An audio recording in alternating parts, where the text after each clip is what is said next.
আসসালামু আলাইকুম সুপ্রিয় শিক্ষার্থী, আশা করি সবাই ভালো আছো। আমি Shakil sir, English equal to পানি চ্যানেলের পক্ষ থেকে তোমাদেরকে স্বাগতম। আজকে হাজির হয়েছি নতুন আরেকটি ক্লাস নিয়ে। যে ক্লাসটি তোমাদেরকে উপহার দিব অত্যন্ত গুরুত্বপূর্ণ এসএসসি এবং এইচএসসি এবং অ্যাডমিশনের জন্য। উইথ ক্লোজ ক্লাসটির নাম হলো উইথ ক্লোজ। তো এই ক্লাসটি তোমাদের কাছে অনেক জটিল মনে হয়, তো আমি আমার সাধ্যমতো আমি ক্লাসটি অতি সহজ করার চেষ্টা করেছি। আশা করি ক্লাসটি তোমাদের ভালো লাগবে। তো চলো আমরা ক্লাসটি শুরু করি। ক্লাসটি শুরু করার আগে আসো আমরা আমি 10টি নিয়ম খুঁজে বের করেছি। আশা করি এই 10টি নিয়মকে ফাঁকি দেওয়ার মতন কোনো উইথ ক্লোজ তোমাদের পরীক্ষা আসবে না। তো দেখো, প্রথমেই লিখেছি যে important rules of with clause. এখানে আমি 1 নম্বরে যে নিয়মটা রেখেছি যে মিনিং অত্যন্ত জরুরি। তুমি ইংরেজি যে কোনো গ্রামারই শিখতে চাও না কেন, মিনিং তোমাকে করতেই হবে। তুমি মিনিংয়ে যত পারদর্শী হবে, তোমার কাছে সব কিছু একদম পানির মতন হয়ে যাবে, সব কিছু একদম সহজ হয়ে যাবে। আর মিনিংয়ে দুর্বলতা থাকলে তোমার প্রত্যেক পদে পদে একটু সমস্যা পোহাইতে হবে। তো আসো এবার আমরা পরবর্তী রোলের মধ্যে যাই। Parts of speech identification.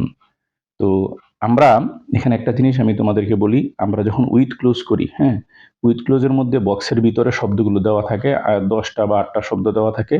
আমরা কি করি, এগুলো পার্টস অফ স্পিচ অনুসারে আইডেন্টিফিকেশন করতে পারি না, বা প্রত্যেকটা গ্যাপের সময় আমরা প্রত্যেকটা পার্টস অফ স্পিচকে বা প্রত্যেকটা শব্দকে প্রত্যেকটা গ্যাপে আমরা বিবেচনা করি। আসলে আমরা এরকম করব না।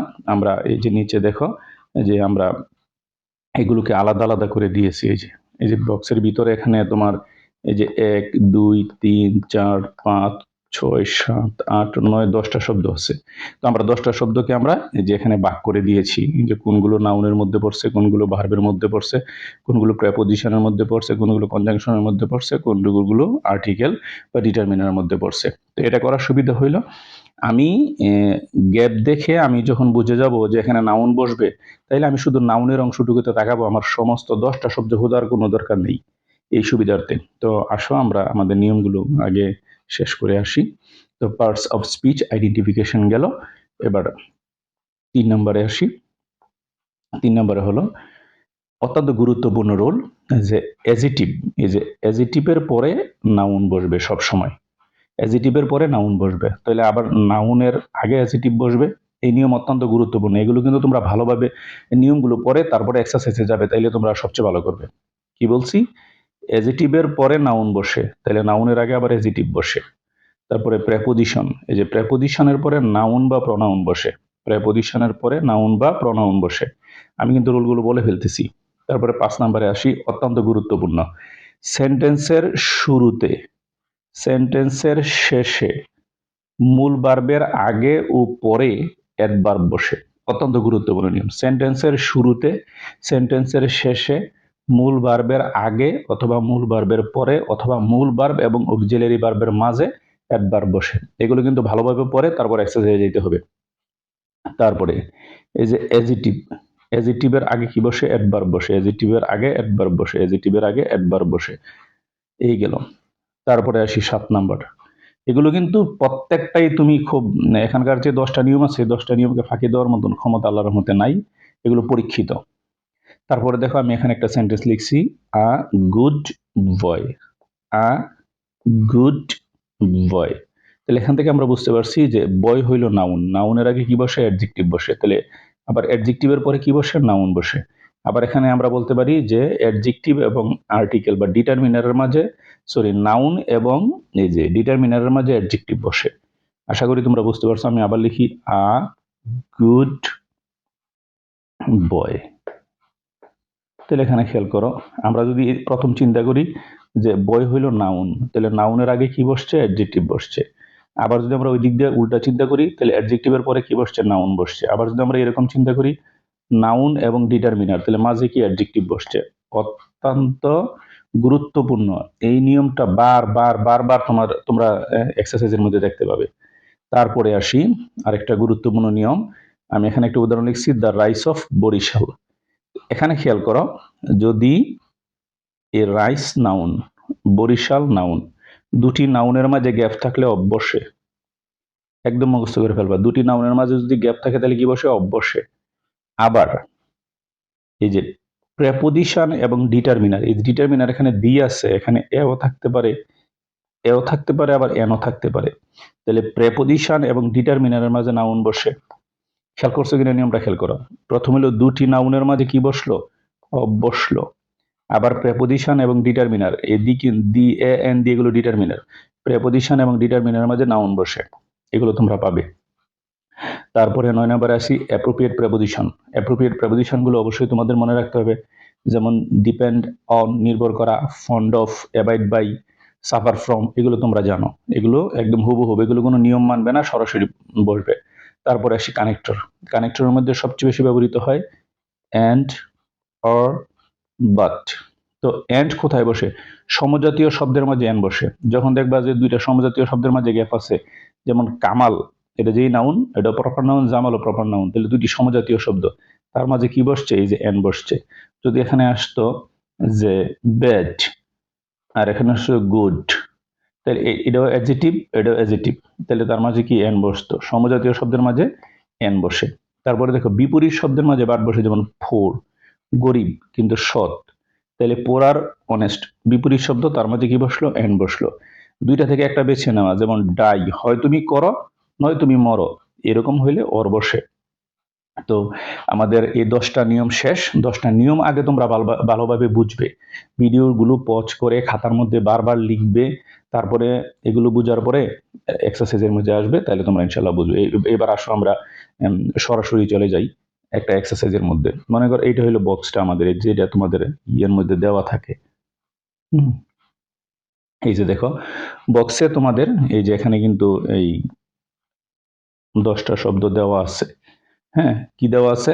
গিভ, তারপর স্যাম্বল, to be, by, last, in, but, the, cultivate. তো এখন আমরা কি করব? এই শব্দগুলোকে পার্টস অফ স্পিচ অনুসারে আমরা শ্রেণী বিভাগ করে নিব, যে শব্দগুলো কোনটা কোন পার্টস অফ স্পিচের মধ্যে পড়ছে। যেমন নাউন, নাউনের মধ্যে পড়ছে কি? স্যাম্বল। তারপরে ভার্বের মধ্যে পড়ছে কি? Give, last, cultivate, to be. তারপরে প্রেপোজিশনের মধ্যে পড়ছে কি? In, by. কনজাংশনের মধ্যে পড়ছে কি? বাট। আর্টিকেল বা ডিটারমিনারের মধ্যে পড়ছে কি? এ বা দি। তবে আর্টিকেল এবং ডিটারমিনার গুলোকে কিন্তু অ্যাডজেক্টিভও বলা যায়, আমরা অ্যাডজেক্টিভই বলবো আমাদের পড়ার সুবিধার্থে। তাহলে আমরা কি করলাম? বক্সের শব্দগুলোকে আমরা এখানে এই যে আমাদের সুবিধা অনুযায়ী আমরা সাজায় নিলাম। এখন দেখো কত সহজে আমরা সলভ করে ফেলি, আমাদের মিনিং না জানলেও হবে। তবে দেখো, a flower is dash best gift of nature. তো আমাদের কাজ হইল এই যে শূন্যস্থান, এই যে শূন্যস্থান, এই শূন্যস্থানের, হ্যাঁ, আমরা এই শূন্যস্থানের আগের শব্দটা অথবা আমরা পরের শব্দটা আমরা খেয়াল করব, তাইলে আমরা কোনো না কোনো ক্লু পেয়ে যাব। তো দেখো এখানে এই যে এখানে আছে কি? বেস্ট, এই যে বেস্ট আছে। তো আমরা জানি এই বেস্ট হইল সুপারলেটিভ ডিগ্রি। বেস্ট কি? Superlative degree. তো সুপারলেটিভ ডিগ্রিটাকে কি বসে? দি বসে। তাহলে এই যে আমরা এখানে দি বসাই দিব, এই যে দি, এর অ্যান্সার হইল দি। আশা করি তোমরা কিন্তু বুঝে গেছো। আবার যদি আমরা চিন্তা করি, আমরা যে একটা রোল পড়ছিলাম যে a good boy, a good boy, হ্যাঁ, তাহলে বয়টা হইল কি? নাউন। নাউনের আগে কি হইল? অ্যাডজেক্টিভ। অ্যাডজেক্টিভের আগে কি আছিল? ডিটারমিনার। তো ডিটারমিনার, তো এখানে দেখো তো গিফট হইল কি? গিফট হইল কি? নাউন। তো নাউনের আগে এখানে বেস্ট হলো কি? অ্যাডজেক্টিভ। তাহলে তার আগে কি হবে? ডিটারমিনার হবে। এই যে ডিটারমিনার হলো এখানে দি। আমরা কিন্তু এভাবেও বুঝতে পারি। আবার দেখো আমরা আরেকটা নিয়মে অ্যাপ্লাই করতে পারি। আমরা বলছিলাম দ্য রাইস অফ বরিশাল, এই যে, এই যে অফ, এই যে অফ আছে এখানে। তো অফের এদিকে কি? নাউন আছে, তাহলে এদিকে একটা নাউন ফ্রেজ হবে। এদিকে নাউন ফ্রেজের মধ্যে কি আছে? এই যে এখানে দেখো গিফট নাউন, এরপরে বেস্ট হলো অ্যাডজেক্টিভ, তাহলে এখানে কি হবে ডিটারমিনার হবে, তাহলে এখানে দি হয়েছে the best of nature, the rise of Barishal. তোমরা যেভাবেই বুঝাও, আশা করি বুঝে গেছো। তবে এখন আমি সবগুলো নিয়মই তোমাকে বলে দিয়েছি। তো এখানে সবচেয়ে সহজ নিয়ম হলো সুপারলেটিভ ডিগ্রি তোমরা যেখানে পাবে সেখানে দি বসাবে। এই যে সুপারলেটিভ ডিগ্রি যেখানে পাবে সেখানে কি বসাবে, এই যে দি বসাবে। আশা করি বুঝে গেছো। তারপরে আসো, এই যে it is a dash of purity and beauty. হ্যাঁ, it is a dash of purity and beauty. ইহা হইল পবিত্রতা এবং সৌন্দর্যের ড্যাশ, প্রতীক। আমরা এইভাবে মিনিং করলেও বুঝি, প্রতীক বসে এখানে। তো আবার এখানে আসো, আমরা দেখি যে আমরা বলছিলাম যে দ্য রাইস অফ বরিশাল। এই যে আমরা বারবার এই রোলটার মধ্যে আসি, the rise of Barishal, the rise, sorry, আমরা একটু মুছে দেই।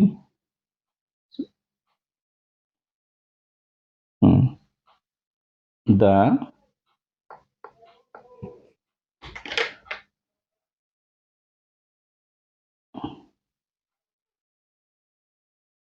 sorry the rise of Barishal. Barishal আমরা এরকম বলছিলাম। তো আমরা বলছিলাম কি যে অফ এবং এই যে দিয়ের মাঝে কি নাউন বসে না, আমরা এরকম বলছিলাম। তাহলে এখন দেখো তো, এই যে এই অফটা হইলো অফ আর দিটা হইলো ডিটারমিনার। তাহলে এখানে দেখো এই যে অফ হইলো অফ আর এখানে এ হইলো কি ডিটারমিনার। তাহলে এখানে কি বসবে, নাউন বসবে। তাহলে নাউন বসলে আমরা সবগুলো 10টা শব্দ খুঁজবো কেন, আমরা ভার্ব খুঁজবো কেন, প্রিপোজিশন খুঁজবো কেন, আমরা শুধু নাউনের অংশটা খুঁজবো। নাউনে আসি একটা শব্দ, মিনিং না জানলে আমি বসাইতে পারবো। তাহলে বিয়ে হবে কি, এই যে স্যাম্পল। আশা করি বুঝতে পারছো আমাদের রুল অনুসারে।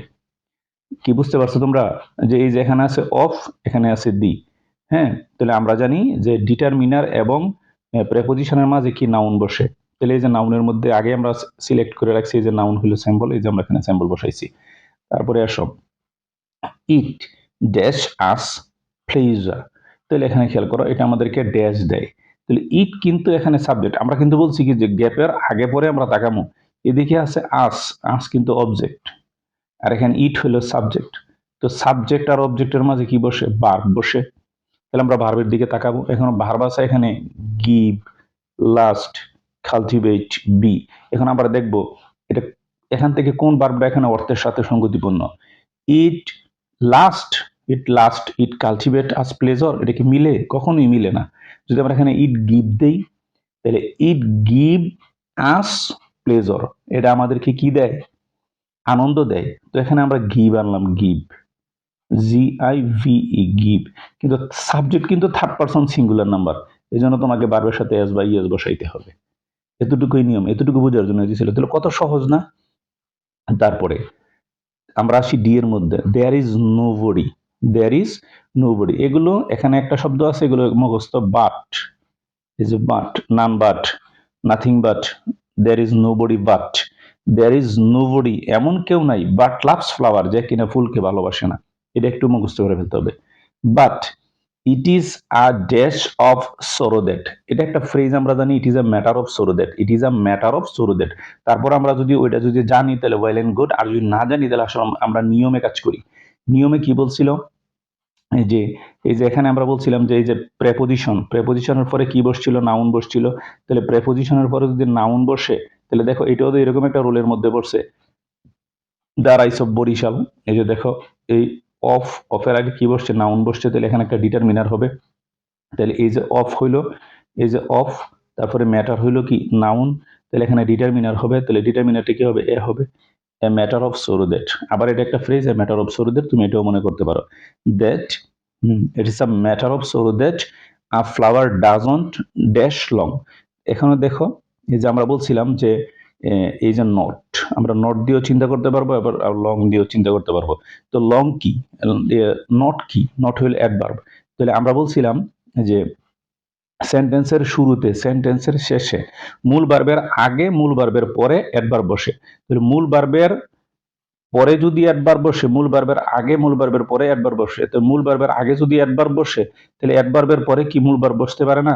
কথাটা যদি আমরা ঘুরাই, মূল ভার্বের আগে অ্যাডভার্ব বসে, তাহলে তার মানে কি অ্যাডভার্বের পরে আবার মূল ভার্ব বসে, তাহলে এখানে যেহেতু নটটা অ্যাডভার্ব, তাহলে তারপরে কি বসবে, ভার্ব বসবে, অ্যাডভার্বের পরে কি বসবে, ভার্ব বসবে। তাহলে এখানে কোন ভার্বটা যুক্তিযুক্ত, এই যে লাস্ট ভার্বটা যুক্তিযুক্ত। যেমন এখানে আমরা মিনিং করি, but it is a matter of sorrow that, এটা অত্যন্ত দুঃখের বিষয় এই যে ফ্লাওয়ার একটা ফুল ডাজন্ট লাস্ট লং, দীর্ঘস্থায়ী হয় না। ইট ব্লোমস, এটা ফুটে, ড্যাশ দ্য মর্নিং, এটা একটা জেনারেল ব্যবহার। ইট ব্লোমস, এটা ফুটে, কোথায় ফুটে, ইন দ্য মর্নিং, সকালবেলা। হ্যাঁ, এই যে ইন দ্য মর্নিং, সকালবেলা, এটা মিনিং এর সাথে সঙ্গতিপূর্ণ। In the morning and fade away very soon, এবং অতি তাড়াতাড়ি কি হয়ে যায়, মলিন হয়ে যায়। নাওয়াডেজ, বর্তমানে, ফ্লাওয়ার্স, ফুল, ড্যাশ কাল্টিভেটেড, এই যে দেখো কাল্টিভেটেড, আমরা বলছিলাম যে বি ভার্বের পরে আইএনজি অথবা পিপি হয়, বি ভার্বের পরে আইএনজি অথবা পিপি হয়। তাহলে এখন পিপির একটা কথা আছে না, যে যে আগে আগে এবং পরে। তাহলে এখন দেখো বি ভার্বের পরে বি ভার্বের পরে পিপি হয়, তো বি ভার্বের পরে যদি পিপি হয়, হ্যাঁ, তাহলে পিপির আগে কি বি ভার্ব হইতে পারে না? তাহলে যেখানে আছে কি পিপি, এই যেখানে পিপি আছে, তাহলে পিপি যেহেতু আছে তার আগে বি ভার্ব হবে। তাহলে আমাদের এখানে এই যে বি ভার্ব এখানে আছে, তো বি ভার্বের ভিতরে কি আছে, am, is, are, was, were. এখানে সাবজেক্ট যেহেতু ফ্লাওয়ার্স, তাহলে তোমার এখানে কি হবে, যেহেতু এটা প্রেজেন্ট ইনডিফিনিট টেন্স মিন করতেছে, তাহলে আর হবে। আশা করি বুঝে গেছো। তাহলে অর্থটা কি দাঁড়াইলো, যে it blooms in the morning, এটা সকালবেলা ফুটে, and fade away very soon, এবং তাড়াতাড়ি মলিন হয়ে যায়। নাওডেজ, বর্তমানে, ফ্লাওয়ার্স আর কাল্টিভেটেড, ফুলকে চাষাবাদ করা হয়, হ্যাঁ, passive voice, in our country, আমাদের দেশে। মেনি পিপল, অনেক মানুষ, আর্ন, উপার্জন করে, দেয়ার লাইভলিহুড, তাদের জীবিকা, হ্যাঁ, ড্যাশ ফ্লাওয়ার ড্যাশ, এই যে এখানে হলো ফ্লাওয়ার, ফ্লাওয়ারটা কি নাউন, কিন্তু নাউনটা এখানে অ্যাডজেক্টিভের মতন কাজ করবে। ফ্লাওয়ার কাল্টিভেশন, এখানে ফ্লাওয়ারটা যদি অ্যাডজেক্টিভ ধরতে হবে, যেহেতু এখানে এরপরে একটা শব্দ আছে, ফ্লাওয়ারটা নাউন হইলেও এখানে অ্যাডজেক্টিভ, তাহলে ফ্লাওয়ারটা অ্যাডজেক্টিভ, তাহলে অ্যাডজেক্টিভের পরে কি বসে, নাউন বসে, নাউন কি বসে, নাউন বসে। তাইলে এখানে কি হবে, কাল্টিভেশন, তাহলে নাউন আছে কোথায়, এই যে নাউন, কাল্টিভেশন, কাল্টিভেশন এখানে নাই, না থাকলে ওই যে ভার্ব থেকে আমাদেরকে নাউন বানাইতে হবে, এই যে কাল্টিভেট শব্দটাকে আমাদেরকে এখানে কি করতে হবে, কাল্টিভেশন বানাতে হবে। আচ্ছা, তাহলে এখন কি হলো, ফ্লাওয়ার কাল্টিভেশন। এখন ফ্লাওয়ার কাল্টিভেশন ফ্রেজটার সাথে আগে তুমি দেখো তো কি হইলে মিলে, বাই ফ্লাওয়ার কাল্টিভেশন, ফুল চাষের দ্বারা, বাই ফ্লাওয়ার কাল্টিভেশন, ফুল চাষের দ্বারা। মেনি পিপল, অনেক মানুষ, আর্ন, উপার্জন করে, দেয়ার লাইভলিহুড, তাদের জীবিকা, বাই ফ্লাওয়ার কাল্টিভেশন, ফুল চাষাবাদের দ্বারা। তো আমি এখানে তোমাদেরকে বোঝানোর চেষ্টা করছি যে মিনিং অতীব জরুরি, মিনিং ছাড়া আসলে কোনো কিছুই হয় না। তারপর আমি এখানে তোমাদেরকে এগুলো দেখানোর চেষ্টা করছি। আবারও আমি একবার বলে আসি যে এই যে প্রথমটা হলো এই বেস্ট হলো সুপারলেটিভ ডিগ্রি, সুপারলেটিভ ডিগ্রিটাকে দি বসে, এই যে আমরা এখানে দি বসাই দিলাম। তারপর এখানে বলছি এই যে প্রেপোজিশন এবং ডিটারমিনারের মাঝে নাউন বসে, এই যে আমরা এখানে নাউন বসাই দিলাম। তারপরে এখানে এই যে সাবজেক্ট আর অবজেক্টের মাঝে কি বসে, ভার্ব বসে, এই যে আমরা ভার্ব বসাই দিলাম। তারপরে এখানে এই যে নোবডি বাট, নাথিং বাট, এটা মোটামুটি একটা ফ্রেজের মতো, তো এখানে আমরা ভার্ব বসাইলাম। তারপরে এখানে আবার কি বলছি, যে এই যে তোমার এই যে এখানে প্রেপোজিশন আছে, নাউন আছে, তাহলে তার আগে ডিটারমিনার হবে। এই যে প্রেপোজিশন আর নাউন, তাহলে তার আগে কি ডিটারমিনার হয়েছে, এই যে ডিটারমিনার হয়েছে। তারপরে আবার এখানে গিয়েছে অ্যাডভার্ব, এই যে অ্যাডভার্বের পরে আবার কি বসে, ভার্ব বসে। তারপরে অ্যাডভার্বের পরে ভার্ব বসছে, এই যে। তারপরে কি এখানে ইট ব্লোমস, এটা জেনারেল প্রিপোজিশনের ব্যবহার ইন হয়েছে। তারপরে এখানে এই যে ফ্লাওয়ার, এখানে এই যে পিপি, পিপির আগে কি হয়, বি ভার্ব হয়, তো আমরা বি ভার্ব এখানে বসাই দিয়েছি।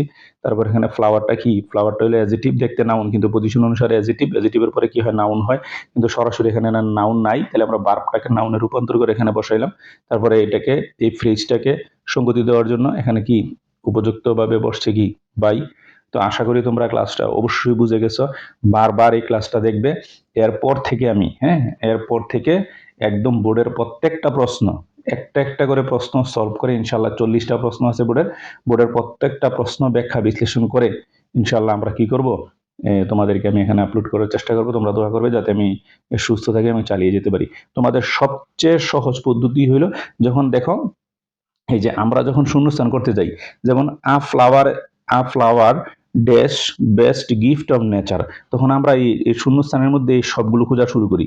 হ্যাঁ, এখানে কি গিভ হবে, না হবে, না স্যাম্পল হবে, না এগুলো না। আমরা যদি এই বক্সটাকে আমরা এখানে সাজাই নেওয়াতেই কিন্তু আমাদের অর্ধেক কাজ শেষ। এখানে বেস্ট মানে সুপারলেটিভ ডিগ্রি পরে দি বসে, এই যে দি আমরা এখানে বসাই দিয়েছি। তাহলে আমাদের আর বাকি 9টা শব্দ আমাদের চিন্তাই করা লাগে না, এগুলো আমাদের চিন্তাই করার দরকার নেই। আমাদের এখানে দরকার দি বসাই দিছি দি।